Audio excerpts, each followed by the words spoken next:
Aşgabat Şavkat Mirziyoyev garşylaýar. Özbek diasporasy goňşy prezidentiň saparyny maslahatlaşýar. Özbekistanyň prezidenti Şavkat Mirziyoyev 20-21 oktýabrda Türkmenistanyň prezidenti Serdar Berdimuhammedowyň çakylygy boýunça resmi sapar bilen Aşgabada barýar. Saparyň öň ýany türkmen häkimetleri Aşgabatda hereketi böleklerini çäklendirýärler. Türkmenistanyň özbek diasporasy goňşy prezidentiň saparyny ara alyp maslahatlaşýar. Azatlyk radiosynyň habarçysy hepdeniň dowamyny Aşgabatdaky Mawtumul Şaýolunyň Atamrat Niyazow köçesine yapılan onu Şaýoluň uğru bilen gatnaýan awtobuslaryň uğrunyň üýtgedilendigini habar berýär.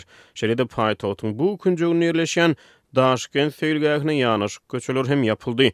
Bu seýilgähiň özbek prezidentiniň Aşgabada malasyryan saparynyň dowamyny dawaraly açylmagyna garaşlýar. Şeýle-de saparyň dowamyny türkmen-özbek serhediniň golaýyna ýerleşjek Töwda merkeziniň düýbüniň tutulmagyna garaşlýar. Türkmenistanyň dürli sebitlerine hususan Daşowut we Lewap vilayatlaryna etnik özbekler kowçum bolup ýaşaýarlar. 1995-nji ýylda geçirilen ýylat ýady bu ýurdun umumy ýylatynyň 9,12 götürümini etnik özbekleriň emele getirýändigini, 88 götürümniň türkmenlerden düzülendigini aýdýar. Ýarym resmi Orient Tomon eşri 2010-2020 ýyllarda ýurdun türkmen ýylatynyň 90 götürümden geçenligini habar berýär. Bu aralykda Azatlyk radiosynyň habarçylary ýurdun özbek ýylatly sebitlerini Özbekistanyň ýumşak güýjüniň, özbek diliniň, özbek medeniýetiniň we Özbekistanyň media serişdeleriniň ýylat arasyny meşhurluk gazanýanyny habar berýärler. Ýa-ni ýakyna ýurdun Demirgazyk Daşowut vilayatyna sapar eden habarçymyz ýylat arasyna özbek tili ýaýlymlaryna giňden tomoş edilýändigini, galy berse de Özbekistanyň mobil ara gatnaşyk ulgamlaryndan peýdalanylýanyny habar berýär. Özbek telekanallaryna tomoş edilýär. Ýylat hemra arkaly däl özbek telediňinden ýeberilýän torkunlaryň üstü bilen özbek kanallaryna tomoş edýär diýip Azatlyk radiosynyň habarçysy sebitden habar berdi. Şeýle-de habarçymyz ýylat arasyny özbek diliniň hem meşhurlugy ýa bolanlygyny, galy berse de Demirgazyk sebitiň käbir künjeklerini Özbekistanyň öýjükli telefon operatorlarynyň peýdalanmagyň mümkinligini habar berdi. Türkmenistanyň özbek diasporasynyň ýaşaýyş durmuş şertleri we etnik özbek ýylatynyň aladalary barada Azatlyk radiosynyň redaksiýasyna 20 oktýabrda gelip gowşan hat Türkmenistanyň etnik azlyklaryň hususan etnik özbekleriň düşen hal ahwalyny belli bir derejede açyp görkezýär. Türkmenistanyň Lewap we Daşowut vilayatlarynda kowçum bolup ýaşaýan etnik özbekleriň wekilleri özleriniň Türkmenistandaky hukuk kemsitmelerinden halis ýadandyklaryny aýdýarlar.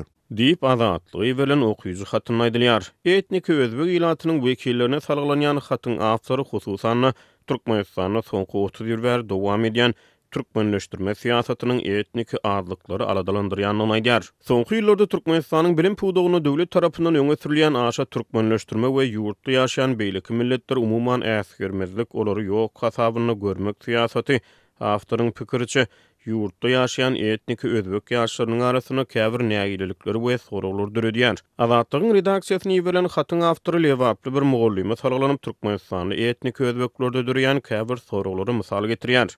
Ýoldaş mugallim, näme üçin Özbekistanda ýaşaýan türkmenler öz milli geyimini ýa-da islendik häzirki zaman isigini geyip bilýärler. Türkmen dilinde okap bilýärler bilin, emma bizde Türkmenistanda hatda özbek dili we edebiýaty dersi hem ýok. 11-12 ýyllyk mektep okundy. Diýip hatyň awtory Lewaply käbir okuwçylaryň mugallimy berýän soraglaryny sitirleýär. Hatyň awtory ýurdun günnägör sebitlerini ýylat arasyna Türkmenistanyň ýyllar boýy dowam edýän ýapyklyga garşy nägilelik meýilleriniň döräp başlanyny we ýapyklykdan ýadan etnik özbekleriň goňşy ýurdun syýasy jemgyýetçilik durmuşyna gödügüdüjilik bilen seredýänliklerini aýdýar. Türkmenistanyň ýapyklyk ykdysady krizis we udaga çeken syýasy durgunlyk etnik özbeklerde öň garaşylmadyk täsirin reaksiýany döretdi diýip okuýucu hatyny aýdylýar. Ýagny ençime ýyllap okuw üçin, iş üçin, geljek üçin diýip käte mezburi, käte millitin dokumentlarda atlary, familiýasy we milleti türkmenleşdirilen özbekleriň ýaşlary indi bugunky günde özbek telewizionyasy, özbek reallygyny we umuman Özbekistanyň maglumat we syýasy jemgyýetçilik durmuşyna ýykyn edýärler.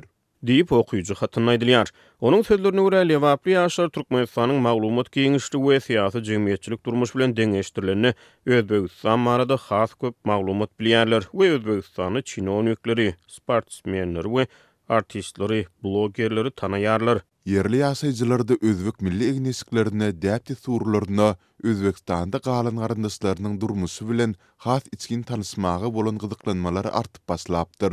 Türkmen abatly özbek gyzygelinler häkimetleriň talabyna we dildin buyruguna garamazdan adaty durmuşynda köçede, toy märekelerde ýene-de öz milli atlaslaryna, say köýneklerine dolanyp başlady. Diýip okuyucu haty lewaply bir söwdegäriň sözlerini getirýär. Okuyucu hat Azatlyk radiosynyň web sahypasyna dolu görnüşde çap edildi. Türkmenistanyň halkara uçuratna ularyny artdyrmagy bilen goloýda ýurda dolanan, sol sanda daşary ýurtlarda zähmet migrantlary bolan türkmenistanlylar kadaly is tapyp bilmän kösünýärler. Türkmenistanda giň aýrandygy bilinilýän işsizligiň arasynda ýakynda watanyna dolanan raýatlaryň köpüsiniň is we has gowy ýaşaý şertleri ugrunda ýene-de ýurdy terk etmek üçin tagalla edýänligi bilinilýär. Häzir Lebap welaýatynyň dolandyryş merkezi Türkmenabadyň zähmet birjasynyň öňünde her gün iş gözleýänleriň sanyny durmak üçin ýakynda daşary ýurtlardan, esasan hem Türkiýeden gelen onlarça raýaty synlasa bolýar. Olar bizi nähil hem bolsa bir iş bilen üpjünediň, bolmasa gündelik çöregimiziň pulunu tapmak alada diýip birjanyň resmilerine ýüzlenýärler. Diýip bu ýagdaýlary özüniň hem başdan geçirendigini aýdýan mundan 3 hepde ozal Türkiýeden dolanan ozalky zähmet migranty gurrun berdi. Ol zähmet birjasynyň işgärleriniň ýüz tutýanlara hasaba alnandygy barada dokumenti berip, iş orny boşasa, özümüz habar bereriz diýip izlerine ýollaýandyklaryny hem belledi. Hopsuzlyk aladylar sebäpli şahsiýetini aýan edip biljek maglumatlary äsgär etmezligi soran söhbetdeşimiz zähmet birjasynyň häzire çelini ne özünden, ne de başga ýüz tutan onurça tanışlarından habar tutandygyny anyktady. Ýakynda Türkiýeden dolanan ýene bir raýatyň azatlygy aýtmagyna görä, häzir ozalky zähmet migrantlary günnükçe hökmünde işläp, gün güzüran aýlamaga synanýarlar. Ayal gyzlar esasan garwanşhanalarda, naharhanalarda aşpez tämizleýji bolup zähmet çekýärler. Olar resmi taýdan işe alynmaýar. Olar ödüňe gündelik edýän işine göre 60-70 manat aralygynda pul tölenýär. Erkek kişileriň arasynda ulug almagy mümkinçiligi bolanlar taksiçilik bilen meşgullanýar. Ýene birleri bazarlarda hammamçylyk, mebel ustahanalarynda ustaçylyk edýärler. Gara soňky aýlarda Türkmenistana dolanan müňlerçe raýat çörek pulu üçin islendik işe razy. Bugüne düşen meniň başga da onlarça tanşymyň hiç biri şol sanda ýokary bilimliler büdjet işine yerleşip bilmediler. Diýip söhbetdeşimiz gurrun berdi. Şeýle-de häkimetleriň zähmet birjasynda hasaba almakdan başga özleri wagtynda hiç gilik hemaýet bermeýändiklerini sözüne goşdy. Türkmenistan ýurtda dowam edýän ykdysady çökünligi we azyk-gytçylygyny boýun almaýar. İşsizleriň sanyny aýtmaýar we Türkmenistanlylaryň döredüjülükli zähmet çekmegi, önümi öndürmegi we öz durmuşyny gowlandyrmagy üçin ähli mümkinçiligiň döredülendigini öňe sürýär. Azatlyk goloýda watanyna dolanan müňlerçe Türkmenistanlylaryň iş üpsünçilik meselesi wagtynda zähmet we ilaty durmuş taýdan goramak ministerliginden şeýle-de degişli sebetleriň zähmet birjalaryndan maglumat ýa kommentari alyp bilmedi. Bu ağırlıkta azatlyň söhbetdeşleri ýurtda gün güzüran aýlamagyň gün saýyn hasam agyrlaşýandygyny belläp, gaýtadan daşary ýurtlara çykmak ugrunda tagalla edýändiklerini aýdýarlar. Bir ay çemesi bäri kadaly iş tapman kösenýän raýatlaryň uly bölegi ýyl çalşandan soň gaýtadan daşary ýurtlara çykmakçy bolýarlar. Olar ýat ýurtlarda musapirligiň agyrdygyny, emma öz watanlarynda gündelik çöregiň alada bolup duran mahaly başga çykalgalarynyň ýokdugyny aýdýarlar. Diýip söhbetdeşimiz belledi.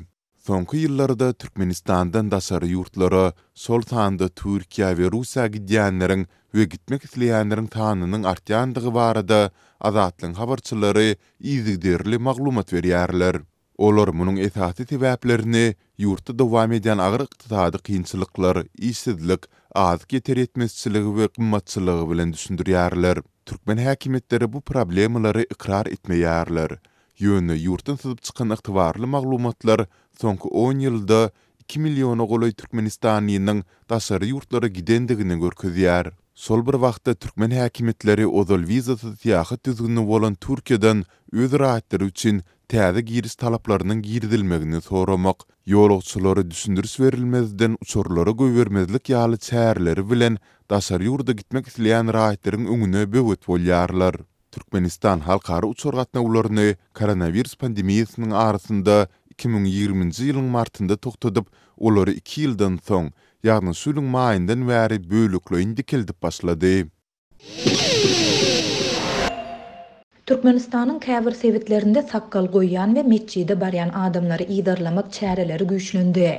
Şu günler Balkan welaýatynyň Türkmenbaşy şäheriniň köçelerinde Milli Howpsuzlyk Ministrliginiň we polisiýanyň işgärleri sakkal goýýan adamlara garşy reýtleri geçirýärler.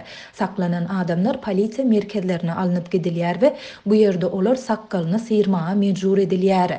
Şeýle-de büdjet işgärlerine dilden berilen görkezme esasında meçhide baryp namaz okumak edilýär. Bu gadançylygy bozanlar işden çykarylýar. Bu barada Azatlyk radiosynyň habarçysy Ýurdun Günbatar welaýatynyň maglumat berdi. Türkmenbaşyda sakkal goýýan we meçhide barýan adamlary ýydarlamak köpeldi. Esasan 50 ýaşyna ýetmedik adamlar ýydarlanýar. Geçen hepde sakkaly diňe gelşi üçin goýup namaz okumak we dini işleri bilen hiç hili isi bolmadyk ýaş adamlary saklap, ikinji polisiýa nokudyna alyp gidip başladylar. Mahkama we polisiýa işgärleri saklananlardan näme üçin sakkal goýýandyklaryny soraýarlar we olary sakkalyny syrmaga mejbur edýärler. Diýip bu ýagdaýy başdan geçiren Türkmenbaşyly ýaşaýjy anonimlik şertinde gurrun berdi. Onuň sözlerine görä mahkama we polisiýa işgärleri bu çäreleriniň sebäpleri barada anyk düşündürüş bermeýärler. Ýöne olar saklanan adamlary 0,15 sentimetrden ösgün sakkally raýatlara dini radikalizmde şüphe bildirilýändigini duýdurýarlar. Saklanan raýatlardan sakkaly sıyırlanan soň indi galan ömründe sakkalyny her gün sıyırjakdygy barada dilhati hem alınýar we olar bu barada Gurhandan and içmäge hem mejbur edilýär diýip Türkmenbaşyly ýaşaýjy bellidi. Habarçymyz meçhide barýan adamlary ýydarlamak işleriniň hem güýçlendirilýändigini aýdyp, hususan da bu ýere baran büdjet işgärlerine garşy berk çäre görülýändigini habar berýär. Büdjet işgärlerini meçhide baryp namaz okumak dillen verilen görkezme esasyny gadagan edilýär. Umuman ýolbaşçylar namaz okuyanları halamaýarlar. Bu gadagançylygy bozanlar işden çykarylýar. Ýakynda şäheriň 26-njy mektebiniň bir hojalyk işgäri meçhide baryp öýle namazyny okap durka barlyga gelipdir. İşgär öýle namazyny özüniň iş ara kesmesini okan bolsa-da ol işinden boşadyldy. Ýogsam hojalyk işgärleri günerten saat 12-14 aralygyny diýinjalýarlar. Saat 13:30-da okulyan öýlen namazy 10 minutda tamam bolýar. Diýip ýagdaýdan habarly bilim işgäri anonimlik şertinde aýtdy. Habarçymyz meçhitlerde diňe büdjet işgärleriniň däl, eýse adaty raýatlaryň hem ýydarlanýandygyny, bu ýerde saklanan sakkally adamlaryň has jikmejik sorag edilýändigini aýdýar. Muhammed Peygamberimiziň sünneti bolandygy üçin sakkal goýýan adamlardan dini inanjyň wahhabizmmi, radikal dini guramalary agdamy ýa dälmi, ýaly soraglary berýärler. Olaryň telefonlary jikmejik barlanýar we onda islendik mazmundaky dini maglumat bolsa, şol raýatlar hasaba alınýar. Diýip ýagdaýdan habarly Balkanly ýaşaýjy aýtdy. Mundan başga da şäheriň meçhitlerinde raýatlaryň namaz okumak düzgünlerine hem berk gözegçilik edilýär. Habarçymyzyň maglumatyna görä, imamlar meçhidin kesgitlen namaz okumak düzgünlerinden başgaça namaz okuyan adamlary Milli Howpsuzlyk Ministrliginiň işgärlerine tawşyrýarlar. Habarçymyzyň maglumatyna görä, imamlar meçhidin kesgitlen namaz okumak düzgünlerinden başgaça namaz okuyan adamlary boşadyrmak üçin de Milli Howpsuzlyk Ministrliginiň işgärlerine tawşyrýarlar. Azatlyk baýdalanlar barada mahkamanyň ýerli edarasyndan we Türkmenbaşynyň polisiýa müdürliginden goşmaça maglumat ýa kommentari alyp bilmedi. Türkmenistanda sakkal goýan ýaş adamlara garşy ýene reýtleriň geçirilýändigi barada garaşsyz neşir Türkmen News hem habar berdi. Neşir 18-nji oktýabrda çap eden maglumatynda reýtleriň paýtaxt Aşgabatda geçirilýändigini, saklanan adamlaryň polisiýa merkezine alınıp gidilýändigini we bu ýerde olaryň sakkallaryny sıyırmaga mejbur edilýändigini aýdýar. Tutsak edilen adamlary polisiýa merkezlerine ýa-da diýrek nokatlaryna alyp gidýärler. Bu ýerde olar sakkallaryny sıyırmaga mejbur edilýärler. Men munyň manysyny düşünmeýärin. Men orsiýetde okudum. Ol ýerde islenlik adam sakkal goýup bilýär. Her çünkde dellik kana bar. diýip neşir öz çeşmesiniň sözlerini çitirledi. Türkmenistanda her bir raýatyň dine bolan garaýşlary bilen baglanyşykly ynam ygtykatlaryny beýan etmäge we ýaýratmaga, dini adatlary, däp desturlary berjaý etmäge gatnaşmaga bolan hukuklary, din azatlygy ýurdun baş kanununda kepillendirilýär. Muňa garamazdan ýurtda indi ençe meýil bäri raýatlaryň sakkal goýmagy dil üstü bilen berilen görkezmeler esasynda gadagan edilýär. Habarçylarymyň ýaşy 50-den aşan adamlaryň sakkal goýmagyna ruhsat berilýändigini aýdýarlar. Kanun goraýjy edaralaryň işgärleri sakkal goýýan raýatlara garşy geçirýän reýtlerini wagtal güýçlendirýärler. Şeýle-de şu ýyl ýurdun her bir welaýatynda täze meçitleriň gurulşyny tasdiklan türkmen häkimetleri meçide barýan, namaz okuyan, dini kitaplary saklayan, internetde dini maglumatlara tomoşa edýän ýa-da okuyan raýatlary iýdigderli iýdirleýärler. Häkimetler bu çäreleri açyçan boyun alyp sebäplerini düşündirmeýärler. Türkmenistan indi ençe meýil bäri Birleşen Ştatlaryň Döwlet Departamentiniň din azatlygy barada çap edýän hasabatlarynda aýratyn alada bildirýän ýurtlaryň sanawynda galýar. Şeýle-de halkara hukuk goraýjy toparlaryň hasabatlaryna görä, onlarça Türkmenistanly dini ynanjy bilen baglykda uzak möhletli türme tutsaglygyna hökm edildi.